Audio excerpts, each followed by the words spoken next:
రాజకీయాలను కలకలం రేపిన phone tapping కేసులో కీలక పరిణామం చోటు చేసుకుంది. ఈ కేసులో సిట్ అధికారులు మాజీ ముఖ్యమంత్రి కేసీఆర్ కు నోటీసులు అందజేశారు. నగరంలోని నందినగర్లో ఉన్న ఆయన నివాసానికి వెళ్లిన అధికారులు అక్కడి సిబ్బందికి నోటీసులు ఇచ్చారు. నోటీసుల్లో రేపు మధ్యాహ్నం 3 గంటలకు విచారణకు హాజరు కావాలని పేర్కొన్నారు. కేసీఆర్ కోరిన చోటే విచారణ చేస్తామని కూడా సిట్ స్పష్టం చేసింది. ఈ పరిణామాల నేపథ్యంలో కేటీఆర్ హరీష్ రావుతో పాటు పలువురు బీఆర్ఎస్ నేతలు ఎర్రవెల్లి ఫామ్ హౌస్ కు బయలుదేరారు.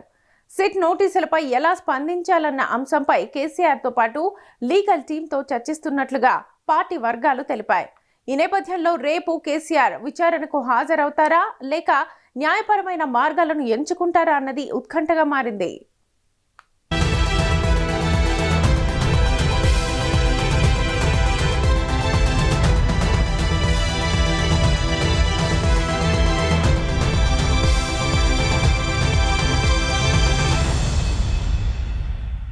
తెలంగాణ రాజకీయాలను కలకలం రేపిన ఫోన్ ట్యాపింగ్ కేసులో కీలక పరిణామం చోటు చేసుకుంది. ఈ కేసులో సిట్ అధికారులు మాజీ ముఖ్యమంత్రి కేసీఆర్ కు నోటీసులు అందజేశారు.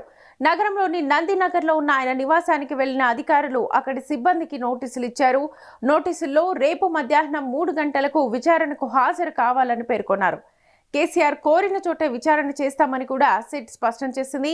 ఈ పరిణామాల నేపథ్యంలో కేటీఆర్ హరీష్ రావుతో పాటు పలువురు బీఆర్ఎస్ నేతలు ఎర్రవెల్లి ఫామ్ హౌస్ కు బయలుదేరారు. సిట్ నోటీసులపై ఎలా స్పందించాలన్న అంశంపై కేసీఆర్ తో పాటు లీగల్ టీంతో చర్చిస్తున్నట్లుగా పార్టీ వర్గాలు తెలిపాయి. ఈ నేపథ్యంలో రేపు కేసీఆర్ విచారణకు హాజరవుతారా లేక న్యాయపరమైన మార్గాలను ఎంచుకుంటారా అన్నది ఉత్కంఠగా మారింది.